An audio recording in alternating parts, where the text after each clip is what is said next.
Hello student, good morning. Welcome back to another video. આપણે ઇન્ટ્રોડક્શનની ચર્ચા કર્યા બાદ હવે આપણે જોવાનું છે જૈવિક અણુઓ કયા કયા હોય છે, એટલે કે જૈવિક અણુઓમાં શેનો સમાવેશ થાય છે. તો જૈવિક અણુઓના નામ આપણે બોલીએ તો તેમાં કાર્બોદિત, ત્યારબાદ એમિનો એસિડ, લિપિડ અને ન્યુક્લિક એસિડનો સમાવેશ થાય છે. શેનો સમાવેશ થાય છે? કાર્બોદિત, બીજું છે એમિનો એસિડ. આ એમિનો એસિડમાં આપણે પ્રોટીન શબ્દ પણ વાપરી શકીએ, કારણ કે આપણા શરીરની અંદર ટોટલ 20 પ્રકારના એમિનો એસિડ હોય છે અને આ 20 પ્રકારના એમિનો એસિડ જ્યારે જોડાય છે ત્યારે પ્રોટીનનું નિર્માણ થાય છે. એટલે આપણે અહીંયા એમિનો એસિડ પણ લખી શકીએ અને પ્રોટીન પણ લખી શકીએ, જે આપણે જ્યારે થિયરી ભણીશું ત્યારે ડિસ્કશન થશે તેનું. ત્યારબાદ ત્રીજું છે લિપિડ અને ચોથું છે ન્યુક્લિક એસિડ. આ 4 પ્રકારના જૈવિક અણુઓ છે. હવે આજના લેક્ચરમાં આપણે કાર્બોદિત વિશે ભણવાનું છે, ત્યારબાદ નેક્સ્ટ લેક્ચરમાં એમિનો એસિડ ને બધા આપણે ભણતા જઈશું. તો સ્ટાર્ટ કરીએ આપણે કાર્બોદિત નામનો જૈવિક અણુ.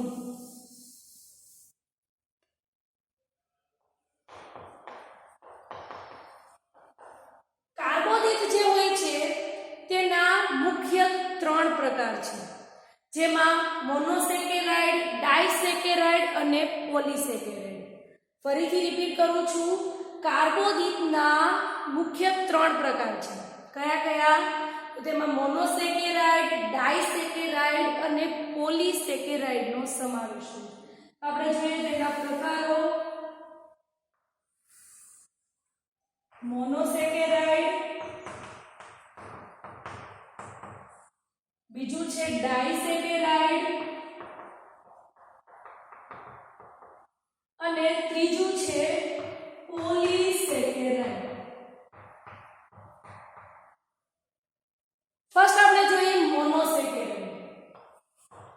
મોનોસેકેરાઇડ નો મતલબ કે એક જ અણુની સરળ શૃંખલા હોય તો તેને મોનોસેકેરાઇડ તરીકે ઓળખવામાં આવે છે. ફરીથી આપણે રિપીટ કરીએ, મોનોસેકેરાઇડ નો મતલબ એક જ અણુની સરળ શૃંખલા, જેને મોનોસેકેરાઇડ તરીકે ઓળખવામાં આવે છે. હવે આ જે એક જ અણુની જે સરળ શૃંખલા છે તેમાં કાર્બનના આધારે, એટલે કે કેટલા કાર્બન છે અથવા તો એવું કહી શકાય કાર્બનની સંખ્યાના આધારે ફરી તેના 3 પ્રકાર પડે છે. કયા કયા આપણે જોઈએ તો તેમાં છે ટ્રાયોઝ શર્કરા, એટલે કે ટ્રાયોઝ મતલબ શું થાય? 3 કાર્બન. ત્યારબાદ બીજું છે પેન્ટોઝ શર્કરા. પેન્ટોઝ નો મતલબ 5, તો આ જે શર્કરા છે 5 કાર્બન વાળી છે. અને ત્રીજી છે હેક્ઝોઝ શર્કરા. હેક્ઝોઝ નો મતલબ શું થાય? 6, તો આ જે શર્કરા છે એ 6 કાર્બન વાળી છે.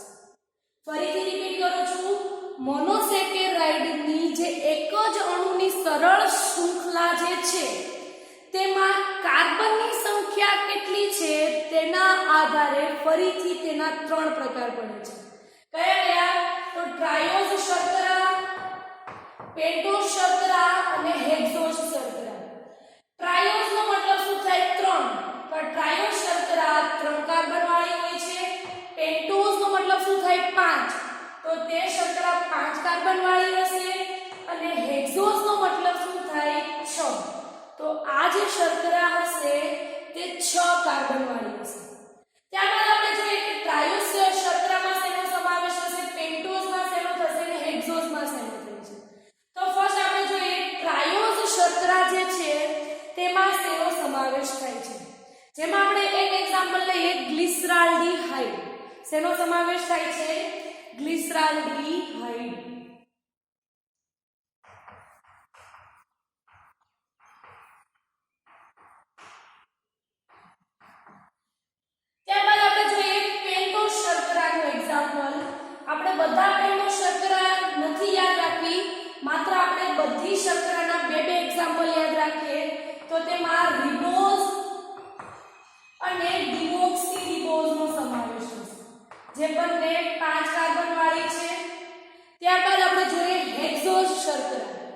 હેક્સો શર્કરા જે છે તેમાં તમે નામ સાંભળ્યું જશે ગ્લુકોઝ, ગેલેક્ટોઝ, હજુ એક લખ્યું હોય તો ફ્રુક્ટોઝ. આ બધાનો સમાવેશ હેક્સોઝ શર્કરામાં થશે. હવે આપણે ટ્રાયો શર્કરા, પેન્ટો શર્કરા અને હેક્સોઝ શર્કરાના આપણે એના સ્ટ્રક્ચર જોઈએ કે એના સ્ટ્રક્ચર કેવા હોય છે.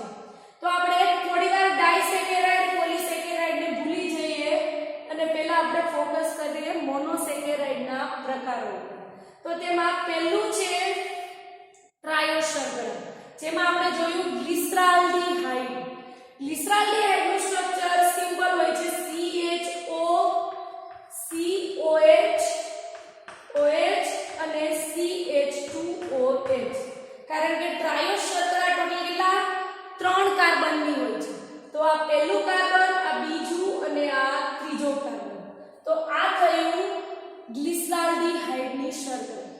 ત્યારબાદ આપણે જોઈએ પેન્ટોઝ શર્કરા. હવે પેન્ટોઝ શર્કરામાં આપણે સ્ટ્રક્ચર ડ્રો કરીએ રિબોઝ. રિબોઝમાં ટોટલ કેટલા કાર્બન છે 5. તો આપણે પહેલા 5 કાર્બન ડ્રો કરી લઈએ. પહેલો, બીજો, ત્રીજો, ચોથો અને પાંચમો.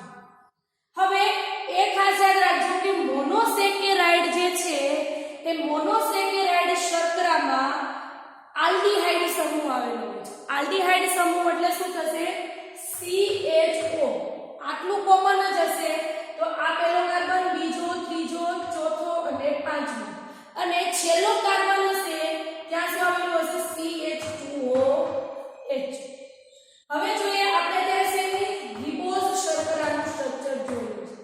તો આ થયું OH, H, OH, H, OH અને H. આ થઈ રિબોઝ શર્કરા. ક્લિયર? હવે આપણે જોવાનું છે હેક્સોઝ શર્કરાને થોડી એવી ડિટેલમાં, કારણ કે આપણે એનું સિમ્પલ સ્ટ્રક્ચર કેવું હોય છે. ત્યારબાદ આપણે એ પણ જોવાનું છે કે તેનું આલ્ફા અને બીટા ડી ગ્લુકોઝનું સ્ટ્રક્ચર કેવું હોય છે અને રિંગ સ્ટ્રક્ચર કેવું હોય છે. આપણે ગ્લુકોઝના સ્ટ્રક્ચરને થોડું એવું વધુ ડિટેલમાં જોવાનું છે. એ પહેલા આપણે ટ્રાયોઝ અને જે રિબોઝ શર્કરા ડ્રો કરી છે તે જોઈએ. ટ્રાયોઝનો મતલબ 3 થાય, તો અહીંયા 3 કાર્બન વાળી CHO અહીંયા શું હશે આલ્ડીહાઇડ ગ્રુપ હશે એટલે CHO, CHO. બરાબર. પછી બીજા કાર્બન ઉપર સોરી અહીંયા H લખતા ભૂલી ગઈ. સોરી ના CHO, COH, H અને ત્યારબાદ CH2OH. આ જે થઈ તે શું છે ગ્લિસરાલ્ડીહાઇડની શર્કરા. ત્યારબાદ આપણે નેક્સ્ટ જોઈએ રિબોઝ શર્કરા. રિબોઝ શર્કરામાં CHO પહેલા કાર્બન ઉપર, પાંચમા કાર્બન ઉપર CH2OH અને બીજું, ત્રીજું અને ચોથું આ ત્રણેમાં OH, HH. હજુ કદાચ જો આપણે ડિઓક્સી રિબોઝ શર્કરા જોવી હોય તો માત્ર એક જ ફેરફાર કરવાનો છે. શું કરવાનું છે?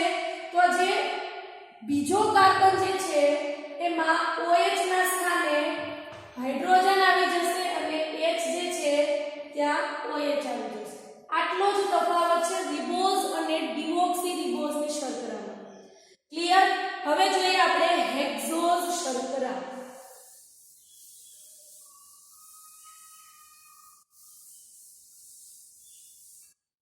હેક્સોઝ શર્કરા જે છે એમાં ગ્લુકોઝ અને ગેલેક્ટોઝ સેમ, એમાં પણ શું હશે આલ્ડીહાઇડ જૂથ હશે. બરાબર. અને કેટલા કાર્બન છે 6 કાર્બન છે. તો આપણે ડ્રો કરીએ તો આ જે છે તે પહેલો કાર્બન કયો સમૂહ આવેલો હોય છે આલ્ડીહાઇડ એટલે CHO.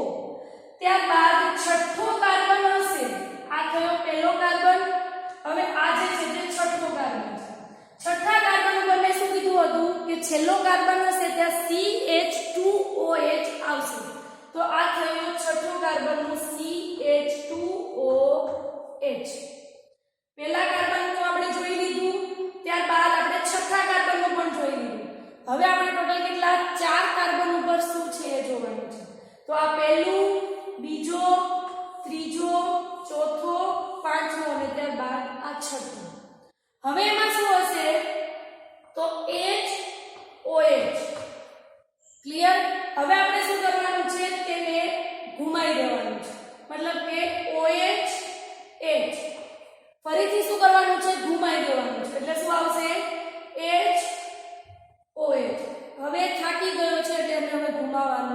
નથી એટલે શું થશે એનું એ જ આવશે HOH તો આ થયું ગ્લુકોઝનું સ્ટ્રક્ચર પહેલો કાર્બન આ બીજો ત્રીજો ચોથો પાંચમો અને આ છઠ્ઠો કાર્બન આપણે અહીંયા કાર્બન પણ લખી નાખીએ આ થયું ગ્લુકોઝનું સ્ટ્રક્ચર આ મેં ડ્રો કર્યું અત્યારે સિમ્પલ સ્ટ્રક્ચર હવે આપણે જોવાનું છે આલ્ફા ગ્લુકોઝ અને બીટા ગ્લુકોઝ વચ્ચે શું તફાવત છે તો હવે શું થશે કે આ જે CHO છે તેને આપણે અન્ય રીતે લખવું હોય તો આવી રીતે પણ લખી શકાય જેમ કે અત્યારે અહીંયા ભૂસીને લખું છું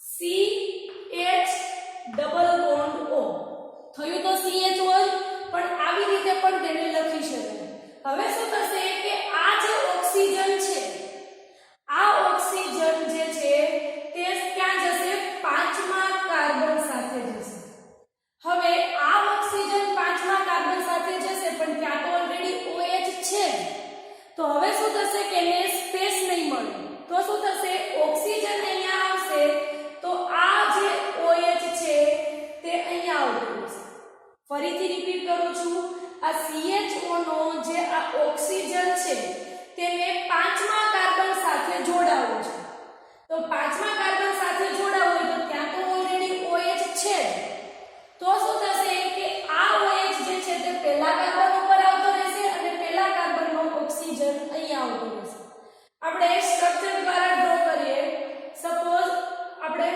પહેલા શું છે પહેલો કાર્બન ત્યારબાદ છઠ્ઠા કાર્બન ઉપર CH2OH હવે બીજો કાર્બન ત્રીજો ચોથો પાંચમો અને આ છઠ્ઠો કાર્બન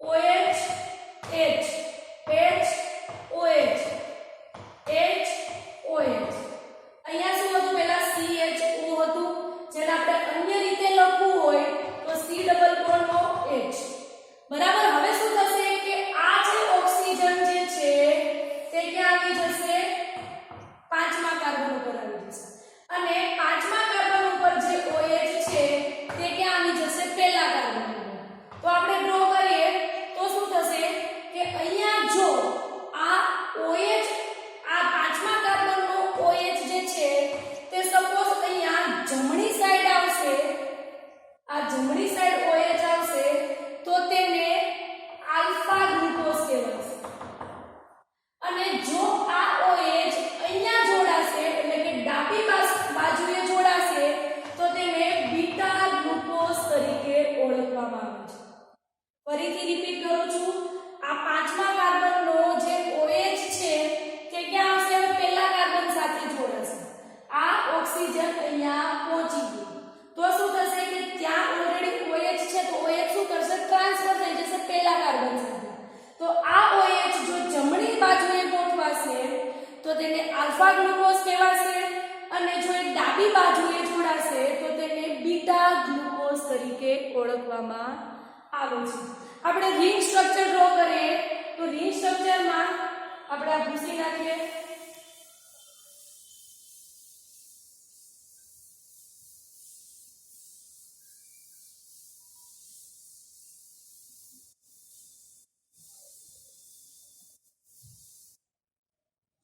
રિંગ સ્ટ્રક્ચર ડ્રો કરવું હોય તો પહેલા એના માટે આપણે ગ્લુકોઝ ડ્રો કરીએ આ પહેલો કાર્બન અને આ છઠ્ઠો કાર્બન બીજો ત્રીજો ચોથો અને પાંચમો કાર્બન કાર્બન કાર્બન કાર્બન શું કરવાનું છે HOH ઘુમાઈ દેવાનું છે OH H પાછું ઘુમાઈ દેવાનું છે HOH હવે નથી ઘુમાવવાનું HOH હવે શું થાય છે કે આ જે ઓક્સિજન જે છે તે ક્યાં આવે છે પાંચમા કાર્બન સાથે જોડાય છે તો આ OH જે છે તે ક્યાં આવી જશે પહેલા કાર્બન ઉપર તો હવે આપણે ડ્રો કરી લઈએ કે એનું સ્ટ્રક્ચર કેવી રીતે થશે OH અને H હવે આ જે થયું તે આલ્ફા ગ્લુકોઝ થયું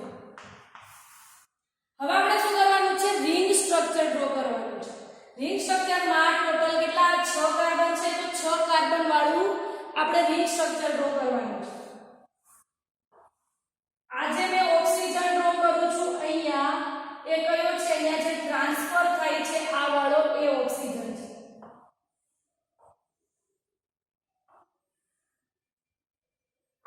કર્યું 6 કાર્બન વાળું રિંગ સ્ટ્રક્ચર. આપણે નામ આપી દઈએ. આ પહેલો કાર્બન, આ બીજો, આ ત્રીજો, આ ચોથો, આ પાંચમો અને આ છઠ્ઠો કાર્બન. હવે આપણે જોઈએ કેવી રીતે રિંગ સ્ટ્રક્ચરમાં ગોઠવણી કરવાની હોય છે. તો શું કરવાનું છે કે આપણે આ જે વાળી સાઈડ છે, ડાબી બાજુ વાળી, એ આપણે શું લખવાની છે? ઉપર લખવાની છે. અને આ જે જમણી સાઈડ જે છે તેને નીચે લખવાની છે. તો શું થશે કે પહેલા શું છે? અહીંયા H છે, તો H ઉપર આવશે, OH નીચે આવશે. ત્યારબાદ બીજામાં શું થાય છે કે H જે છે તે શું આવશે? ઉપર આવશે અને OH જે છે તે નીચે આવશે. ત્યારબાદ થર્ડ જોઈએ તો તેમાં OH આ ક્યાં છે? ડાબી બાજુએ છે, તો OH ઉપર આવશે અને H નીચે આવશે. ત્યારબાદ આપણે ફોર્થ વાળું જોઈએ તો H અને નીચે OH. હવે આ જે છે તે પાંચમો કાર્બન છે. પાંચમા કાર્બનનો ઓક્સિજન તો આપણે અહીંયા લખી નાખ્યું, એટલે માત્ર શું વધ્યું? હાઇડ્રોજન. અને છઠ્ઠા કાર્બન ઉપર તો કોમન જ હશે, CH2OH. તો આવી રીતે જે ગ્લુકોઝનું સ્ટ્રક્ચર જે છે તેને રિંગ સ્ટ્રક્ચરમાં આવી રીતે ડ્રો કરવામાં આવે છે. ફરીથી હું રિપીટ કરું છું એક વખત કેવી રીતે ગોઠવણી હોય છે તે.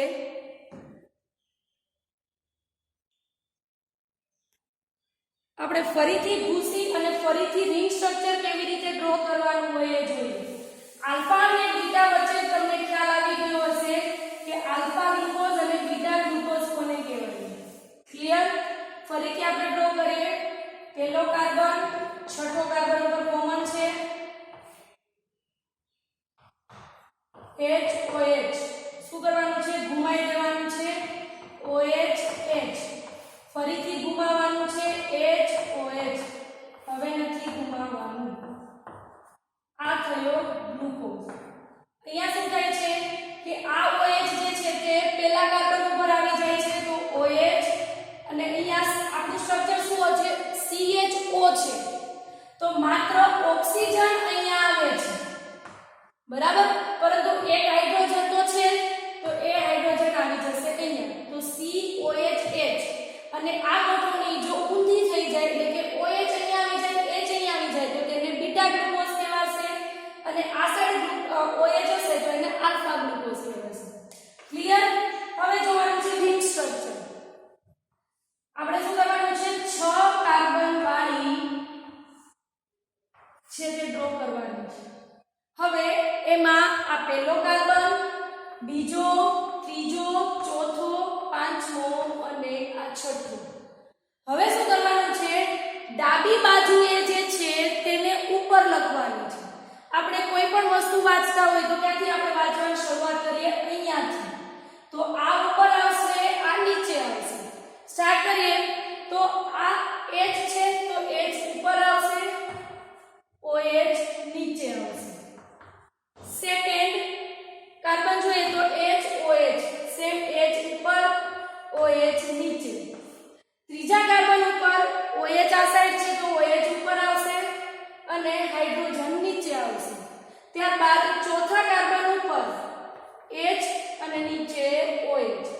પાંચમા કાર્બનનો ઓક્સિજન આપણે અહીંયા લખ્યું છે, માત્ર શું વધેલું છે? હાઇડ્રોજન. તો હાઇડ્રોજન નીચે આવશે અને છઠ્ઠા કાર્બન ઉપર તો ફિક્સ જ હશે CH2OH. તો આવી રીતે રિંગ સ્ટ્રક્ચર જે છે તે ડ્રો કરવામાં આવે છે. હવે આપણે કાર્બોદિતના સેકન્ડ પાર્ટમાં ડાયસેકેરાઇડ અને પોલીસેકેરાઇડ વિશે ચર્ચા કરીશું. આજના લેક્ચરમાં આપણે જોયું મોનોસેકેરાઇડ, એક જ અણુની સરળ શૃંખલા જેમાં કાર્બનના આધારે 3 પ્રકાર પડે છે: ટ્રાયોસ, પેન્ટોઝ અને હેક્ઝોઝ. ટ્રાયોસમાં ટ્રાઇગ્લિસરાલ્ડિહાઇડ, પેન્ટોઝમાં રિબોઝ, ડિઓક્સીરિબોઝ, રિબ્યુલોઝ અને હેક્ઝોઝમાં ગ્લુકોઝ, ગેલેક્ટોઝ અને ફ્રુક્ટોઝનો સમાવેશ થાય છે. તો આ થયું મોનોસેકેરાઇડ. હવે નેક્સ્ટ લેક્ચરમાં આપણે ડાયસેકેરાઇડ અને પોલીસેકેરાઇડ વિશે ચર્ચા કરીશું.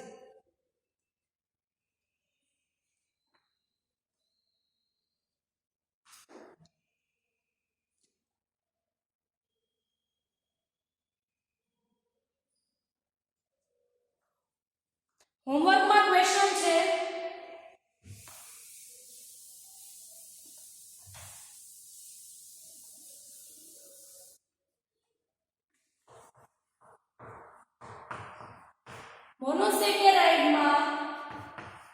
મોનોસેકેરાઇડ સમજાવો. સ્ટ્રક્ચર સાથે.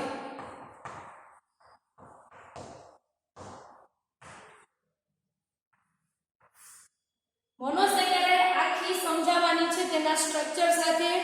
આલ્ફા ગ્લુકોઝ બીટા ગ્લુકોઝ કેવી રીતે થાય છે એ પણ લખવાનું છે અને રિંગ સ્ટ્રક્ચર કેવી રીતે ડ્રો કરવાનું હોય એ પણ લખવાનું થશે. આખું મોનોસેકેરાઇડ સમજાવવાનું છે.